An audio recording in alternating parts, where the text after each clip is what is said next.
नवऱ्याला माहित नाही. आता मी त्याची कशी मज्जा घेते बघा. मजा बंद.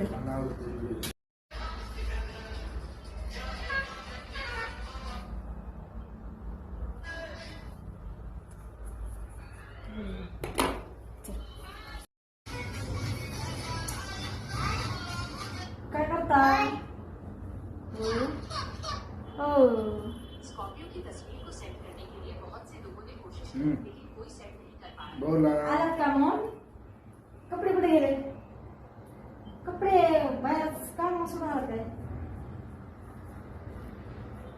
बघ ना पप्पा कडे कसं नाही. ही टिकली कुणाची? टिकली कुणाची? कुणाची टिकली? मला टिकलंच नाही. 10 रुपये टिकलं संपल्या. कुणाची टिकली? कुणाची टिकली? कुणाची टिकली? नाही कुठून आली टिकली? टिकली कुठून आली? बघ टिकली इथं लावलेली इथं. शर्ट कुठे गेलं? शर्ट विसरून आलं. टिकली लावून आले अंगाला.